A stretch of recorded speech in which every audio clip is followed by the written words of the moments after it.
बहुत समय पहले की बात है। घने जंगलों की छाया में बसा एक छोटा सा गांव था, जहां माधव नाम का एक गरीब लकड़हारा अपनी पत्नी कुंती के साथ रहता था।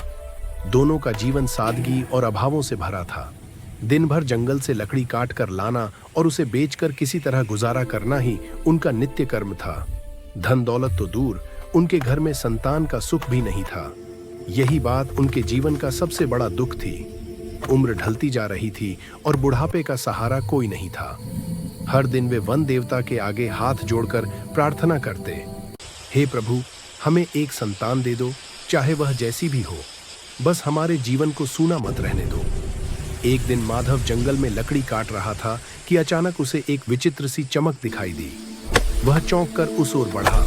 वहां एक विशाल बरगद के पेड़ के नीचे एक रेशमी कपड़े में लिपटा हुआ छोटा सा संदूक रखा था।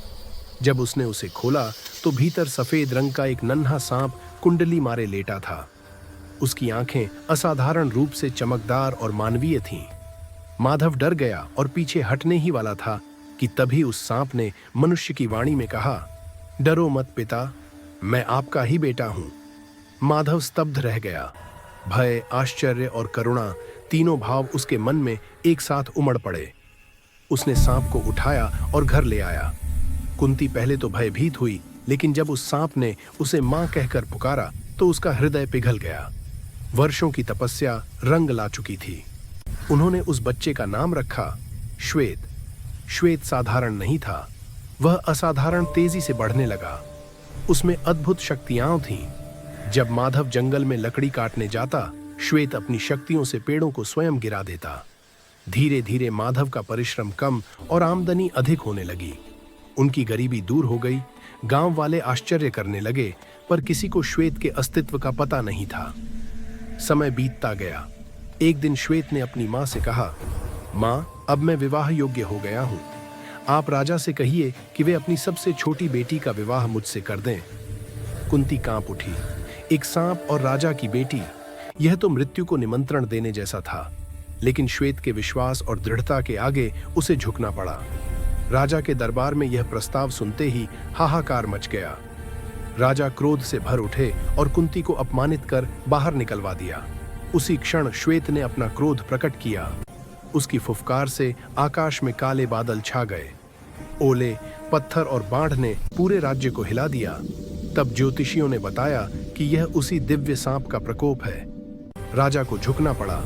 उसने शर्त रखी, यदि वह एक रात में सोने का तालाब और चांदी के फूलों का बगीचा बना दे, तभी विवाह होगा। रातों रात श्वेत ने अपनी शक्तियों से यह असंभव कार्य कर दिखाया। राजा विवश हो गया। राजकुमारी वल्लरी, जो बुद्धिमान और साहसी थी, राज्य की रक्षा के लिए इस विवाह को स्वीकार कर लिया। विवाह के बाद पहली ही रात एक चमत्कार हुआ। श्वेत ने अपनी कंचुली उतारी और एक तेजस्वी राजकुमार के रूप में प्रकट हुआ। उसने बताया कि वह शापित है, दिन में सांप और रात में मनुष्य। कंचुली नष्ट हुई तो अनर्थ होगा। वल्लरी ने वचन दिया कि वह इस रहस्य की रक्षा करेगी।